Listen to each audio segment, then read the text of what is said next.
அந்த என்ன அளவுக்கு என்ன மாறாதுன்னா, நீங்கள் திருப்தி அடையவே மாட்டாங்க. நான் வந்து சமீபமாக முருகர் சம்மந்தமாக ஒருத்தங்களுக்கு ஒரு பொருள் கொடுக்குறேன். திரும்ப திரும்ப சொல்கிறது என்னென்னா, நீங்கள் எந்த விஷயத்துக்கும் வாழ்க்கையில் ஏங்காதீங்க. நீங்கள் ஒருத்தர் ஹாஸ்பிட்டலில் சேர்க்குறப்போ, ஐயோ இவருக்கு எதுவும் ஆகிடக்கூடாதுன்னு பயந்தீங்கன்னா, நீங்கள் என்ன நினச்சிங்களோ அதான் நடந்துடும்.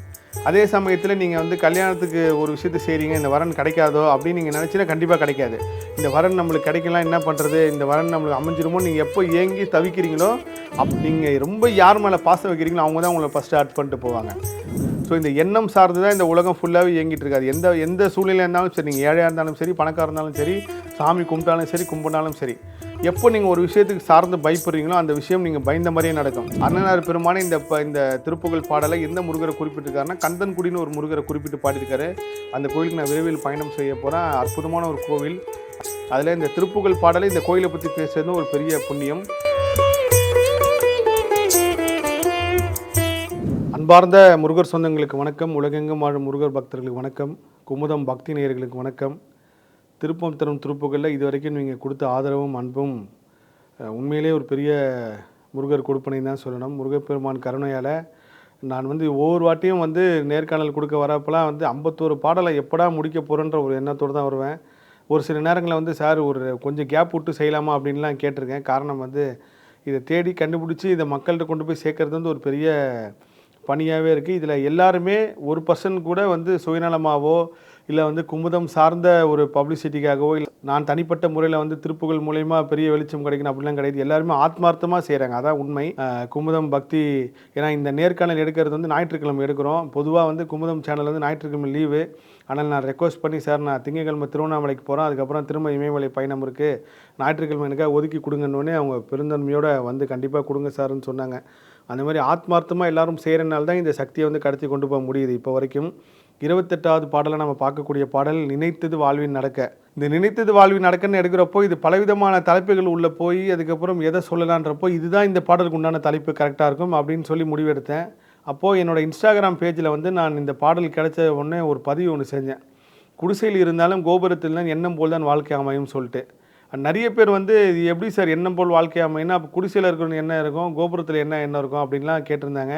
நானும் ஏதாவது ஒரு சூழ்நிலை வரும் அப்போ இதுக்கு விளக்கம் கொடுக்கலான்றப்போ கண்டிப்பாக இந்த பாடல் பேசுகிறப்போ அதுக்கு விளக்கம் கொடுக்குறது ரொம்ப பொருத்தமாக இருக்கும். நான் இமயமலை இது வரைக்கும் கிட்டத்தட்ட ஒரு 4 தடவை பயணம் செஞ்சுருக்கேன். இந்த 4 தடவையும் பல விஷயங்கள் உணர்ந்திருக்கேன், பல அமானுஷ்யமான விஷயத்தை உணர்ந்திருக்கேன். நீங்கள் டெல்லியிலேருந்து அந்த தேராதூன் போகிற வரைக்கும் ஒரு மனநிலை இருக்கும். இமயமலை நீங்கள் ஏற ஏற ஏற ஒரு கட்டத்துக்கு மேலே வந்து இந்த சென்னையில் குடும்பம் இருக்குது, நம்மளுக்கு குழந்தை இருக்குது, ஃபேமிலி இருக்குது, நம்மளுக்கு பிஸ்னஸ் அதெல்லாம் உங்களுக்கு எதுவுமே ஞாபகம் வராது. டோட்டலாகவே நீங்கள் ஒரு பேரலான யூனிவர்ஸ் போன மாதிரி இருக்கும். சமீபமாக இப்போ நான் இமயமலை குப்தி சாமிக்கு போனப்போ ஒரு விஷயத்தை வந்து உணர்ந்தேன். நம்மளுக்கு இல்லாத புண்ணியம் ஏன் இந்த மக்களுக்கு வந்து இவ்வளோ இருக்குது, இவங்களாம் இங்கேயே இருக்காங்களே, அங்கே என்ன தான் ஒரு குளிர் பிரதேசம், என்ன தான் வந்து தட்பவெப்ப சூழ்நிலை ரொம்ப மோசமாக இருந்தாலும் ஆனால் இவங்களுக்குன்னு ஒரு புண்ணியம் இருக்குது, இந்த மலையில் இருக்காங்களே, நம்ம வர்றது வந்து இவ்வளோ கஷ்டப்பட்டு வரோன்னு இவங்கள ரொம்ப சந்தோஷமாக இருக்குன்னு நினைக்கிறப்போ, டோலி சம்மந்தமான, டோலினா அந்த தூக்கிட்டு போகிற சம்மந்தமான கேட்குறப்போ அவங்களுக்கு வந்து ஒரு பொருளாதார ரீதியாக ஒரு விஷயத்தை வந்து சொல்கிறேன். இந்த தொகையை நான் கொடுக்குறேன் வாங்கன்றப்போ, அங்கே நான் பார்த்த இது வரைக்கும் இமயமலையில் யாருமே காசுக்கு ஆசைப்படாதவங்க தான். காசுக்குன்னா அவங்களுக்கு பணம்லாம் ஒரு பெரிய விஷயமே கருத மாட்டுறாங்க. இங்கேருந்து பிஸ்னஸ் பண்ணாங்க வேணால் ஒரு பொருள் 10 ரூபா பொருள் 50 ரூபாய்க்கு விற்கலாம், 100 ரூபாய்க்கு விற்கலாம். ஆனால் இமயமலையில் அந்த வாழ்கிற மக்கள் வந்து அவங்களுக்கு வந்து நம்ம ஊர் 500 1000 ஒரு பெரிய காசு. ஆனால் அவங்க எந்த சூழ்நிலையுமே அந்த பொருளாதாரத்துக்கு ஆசையே பட மாட்டுறாங்க. நான் பல தடவை பார்த்துட்டேன். எனக்கு வந்து அந்த இமயமலை கீழேருந்து ஒருத்தவங்க வந்து பை தூக்கிட்டு வந்து கொடுத்தாங்க. அவங்களுக்கு நான் வந்து ஒரு தொகை கொடுக்குறப்போ எனக்கு இதெல்லாம் வேண்டான்ட்டாங்க. முருகனை பார்க்க வந்திருக்கீங்க நீங்கள், இதுக்கு மேலே எங்களுக்கு என்ன வேணும் அப்படின்னு சொல்லி பேசிட்டு பெருந்தன்மையாக போனாங்க. அந்த பெருந்தன்மைக்காக தான் அவங்க அந்த மனசு அந்த அந்த அவ்வளோ பெரிய உச்சியில் இருக்காங்கன்றது வந்து பெரிய உண்மை. அதே சமயத்தில் கோபுரத்திலே இருந்தாலும் ஒரு சில பேருக்கு வந்து எண்ணம் மாறவே மாறாது. அந்த என்ன அளவுக்கு எண்ணம் மாறாதுன்னா நீங்கள் திருப்தி அடையவே மாட்டாங்க. நான் வந்து சமீபமாக முருகர் சம்மந்தமாக ஒருத்தங்களுக்கு ஒரு பொருள் கொடுக்குறேன்.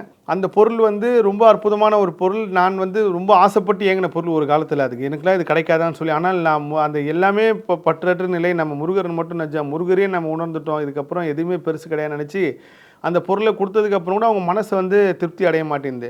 சார் அந்த ஒரு விஷயம் கிடைக்காம இருக்குது, அந்த ஒரு விஷயம் நான் சொன்னமா இவ்வளோ பெரிய விஷயம் முருகர் உங்களுக்கு கொடுத்துருக்காரு, ஆனால் இதை நீங்கள் நினைக்காம அதை துன்பப்படுறீங்களேன்றப்போ தான் நான் ஒரு விஷயம் உணர்ந்தேன்னா, எண்ணம் தான் எல்லாத்துக்குமே காரணம்.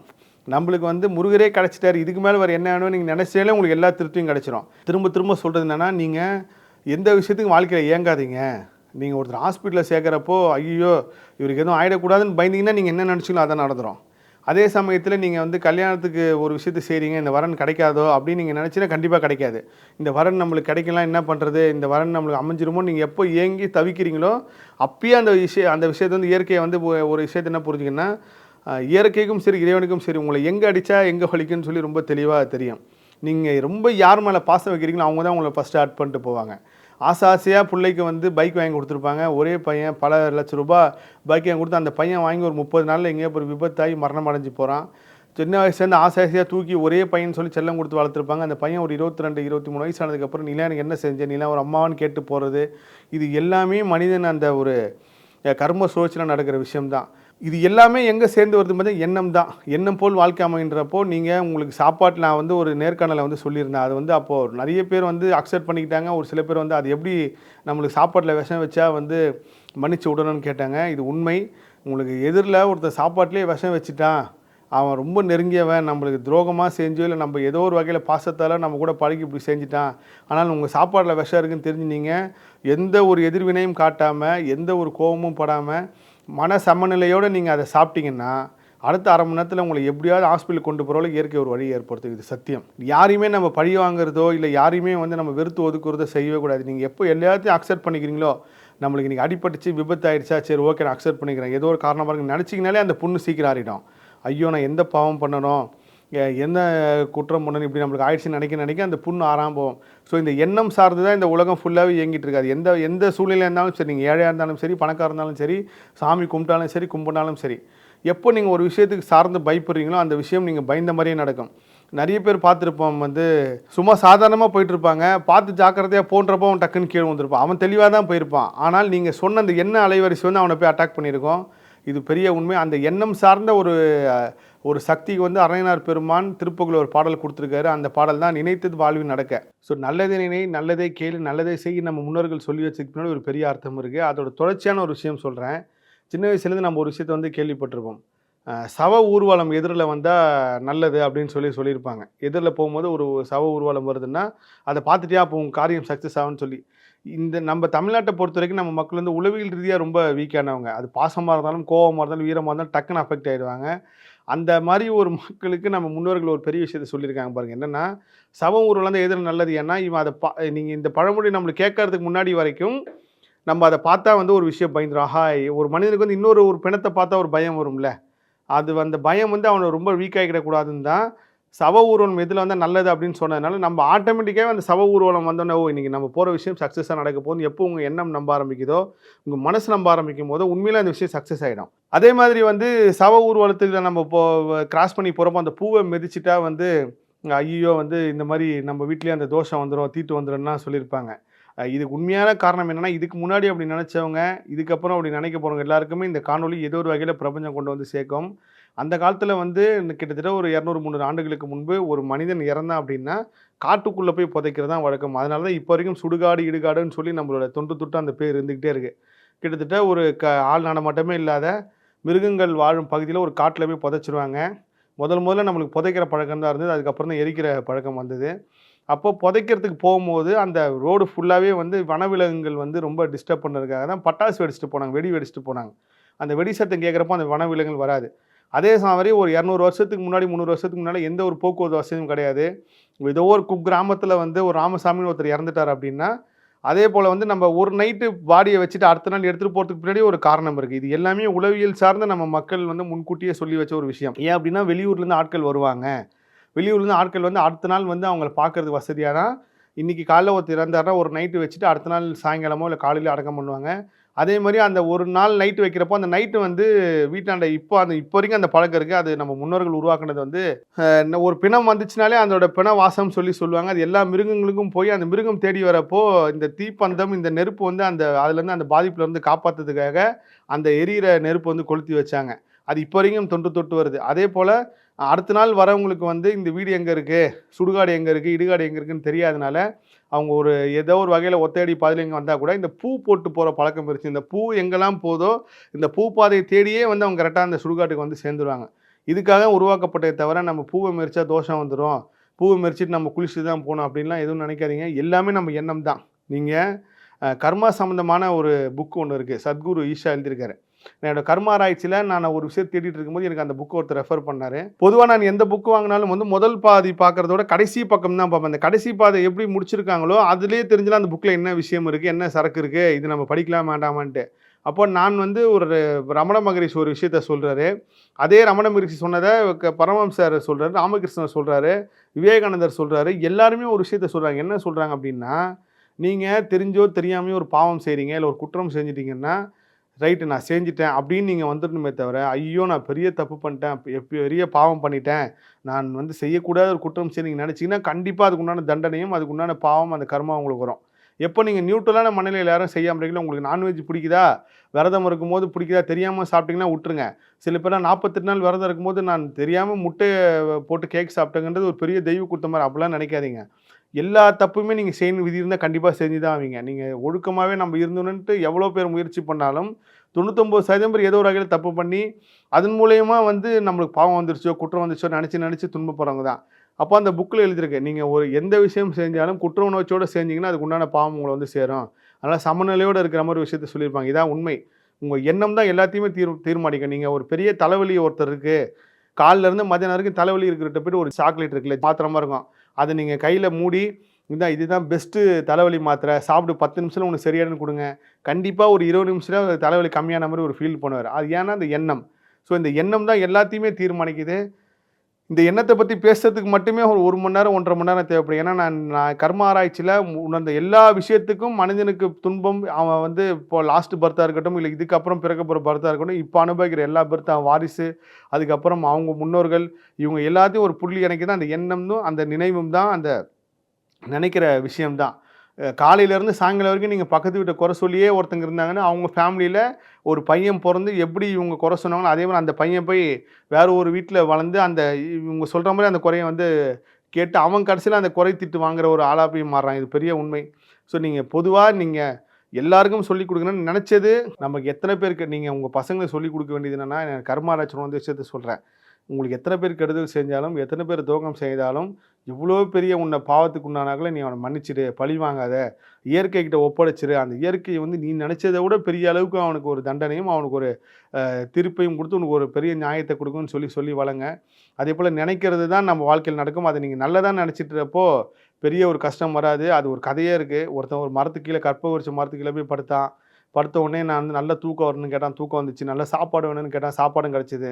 இந்த இடத்துல வந்து பொன் பொருள் வேணும்னு சொல்லி கேட்டான், பொன் பொருளும் கிடச்சிது.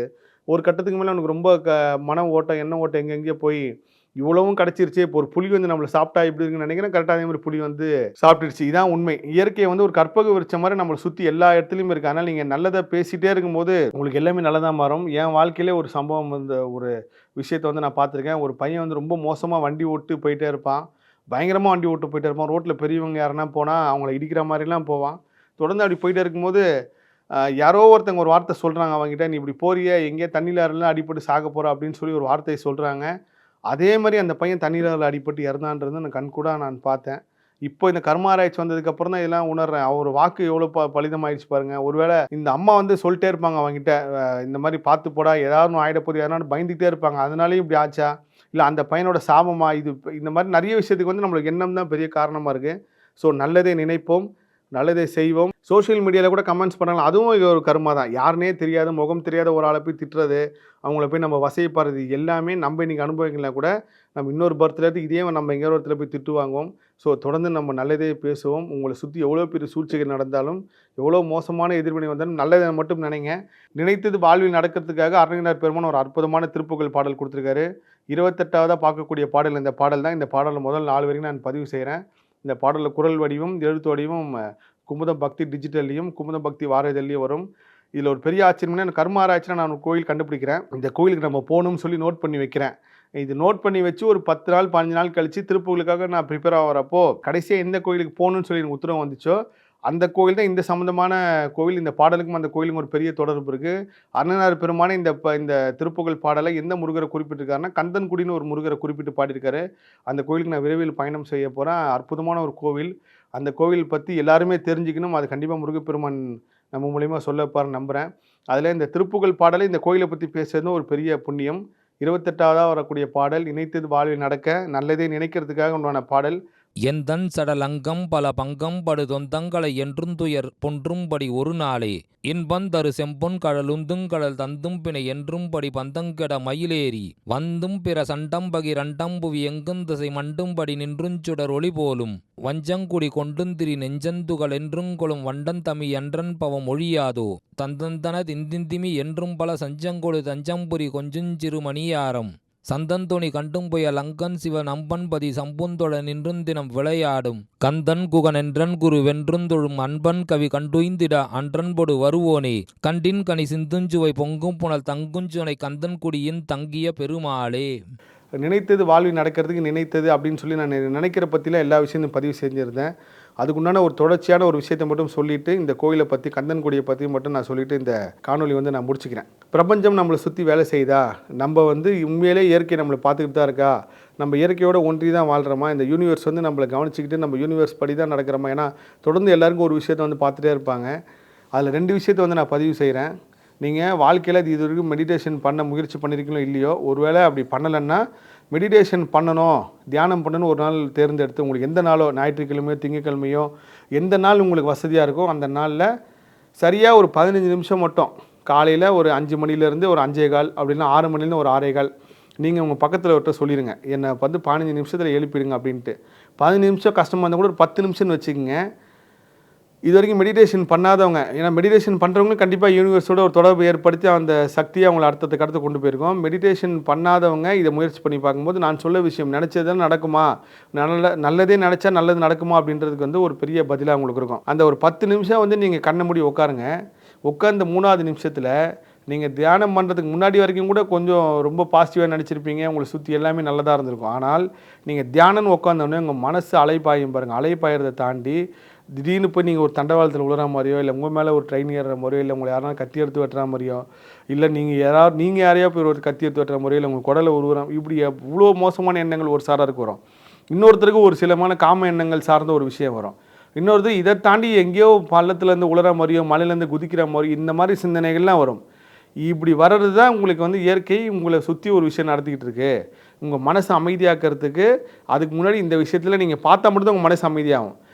நீங்கள் வந்து ஒரு தெளிந்த நீரோடையில் போய் ஒரு கல்லை தூக்கி போட்டோம் அப்படின்னா ஃபஸ்ட்டு ரொம்ப மோசமாகி அதுக்கப்புறம் திரும்ப நீரோடை அமைதியாகுது, திரும்பவும் அந்த கல் விழுந்த நீர், அந்த மாதிரி தான் நம்ம மனசு எப்பயுமே அந்த கல் விழுந்த நீரோடைய மாதிரி சலனப்பட்டே இருக்குது.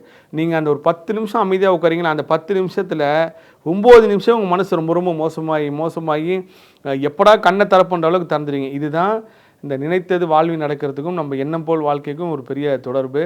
அதே சமயத்தில் வந்து திருப்புகழ் பாடல் படித்தா வாழ்க்கை மாறிடுமா, முருகர் இதில் இருக்காரா இந்த பாடல் அப்படின்னு கேட்குறவங்களுக்கு வந்து ஒரு பெரிய உண்மையை சொல்கிறேன் நான். நீங்கள் முருக பக்தியில் இல்லை, முருகரை கும்பிட்டதும் கிடையாது. ஆனால் நீங்கள் ஃபஸ்ட்டு முருகரை கும்பிட்றீங்க அப்படின்னா முருகன் இருக்கல அப்படின்னு சொல்லிட்டு நீங்கள் முருகர் சார்ந்து எந்த கோயிலுக்குமே போகாதீங்க, முருகர் சார்ந்து எந்த இடத்துல இருக்காதீங்க. ஆனால் நீங்கள் இங்கே யாரெல்லாம் முருகர் பற்றி வரவே மாட்டாங்கப்பா, பேசவே மாட்டாங்க அப்படின்னு ஒரு இடத்துக்கு போங்க. கண்டிப்பாக முருகர் ஏதோ ஒரு ரூபத்தில் உங்களுக்கு காட்சி கொடுப்பார். இது பெரிய உண்மை. அது இமயமலையில் நான் வந்து சம்பா வில்லேஜ் போகிறப்போ ஒரு வண்டியில் வந்து பார்த்தேன் முருகரோட படம், ஆச்சரியமாயிருச்சு. ஸோ முருகப்பெருமான் கொடுத்த ஒரு அற்புதமான பொக்கிஷன் திருப்புகழ் பாடல். இது பாடல்ன்றதை தாண்டி ஒரு பெரிய வரம் தான் நான் சொல்லணும். இது பாடல் மட்டும் கிடையாது, பாடம். இது எப்படி 1வதுலேருந்து நம்ம 12வது வரையும் படித்து டிகிரி முடித்து காலேஜ் முடிச்சு போகிறோமோ அந்த மாதிரி இந்த திருப்புகழ் பாடல்லையும் நம்ம பிறந்ததுலேருந்து 1 வயசுலேருந்து 50 வயசு 60 வயசு சாகிற வரைக்கும் 100 வயசு வரைக்கும் படிக்கக்கூடிய எல்லா விஷயத்தையும் அருணகிரிநாத பெருமான் கொடுத்துருக்காரு. இந்த பாடலில் அருணகிரிநாத பெருமான் குறிப்பிட்டு சொல்லக்கூடிய ஸ்தலம் வந்து கந்தன்குடின்ற ஊர். அந்த ஊரை பற்றி நான் விரிவாக இதில் வந்து எழுத்து வடிவில் நான் பதிவு செஞ்சுருக்கேன். கண்டிப்பாக அந்த கோயிலுக்கு போங்க. ஒருவேளை அந்த கோயிலுக்கு போக முடியாதவங்க உங்கள் அருகிலேயே உங்கள் இல்லத்திலேயே எந்த முருகர் இருக்கிறோ அங்கே முருகரை பாடுங்க. இந்த பாடலை வந்து உங்கள் பிள்ளைகளுக்கு சொல்லிக் கொடுங்க. அதுதான் ஒரு பெரிய விஷயம். நம்ம வந்து 40-50 வயசு வரை இருக்கோம், 75 வயசு வரை இருக்கோம், அதுக்கப்புறம் நம்மளோட தலைமுறையும் நல்லா இருக்கணும் அப்படின்னா இந்த பாடல் நீங்கள் அவங்களுக்கு சொல்லிக் கொடுக்குறப்போ நம்ம எத்தனை தலைமுறை எடுத்தாலும் இந்த பாடல் படித்து பயன்பெறுவாங்க. ஸோ திருப்புகழை 28வது சொல்லக்கூடிய பாடல் ஒரு அற்புதமான பாடல். ஒரு மனநிறைவோட இந்த காணொலியை நான் முடிக்கிறேன். அடுத்த பாடல் 29, 30 அதுவும் ரொம்ப அற்புதமான பாடலாக வரப்போகுது. எல்லா புகழும் முருகனுக்கே. மீண்டும் ஒரு முறை குமுதம் நிர்வாகத்துக்கு நன்றி. ஞாயிற்றுக்கிழமை வந்து லீவுனா கூட இந்த நிகழ்ச்சிக்காக எனக்காக பர்மிஷன் கொடுத்து ஷூட்டிங் ஏற்பாடு செஞ்சுருந்தாங்க. உலகம் ஃபுல்லாக இருக்கிற முருக பக்தர்கள் சார்பாக குமுதம் பக்தி குழுமத்திற்கு நன்றி. எல்லா புகழும் முருகனுக்கே.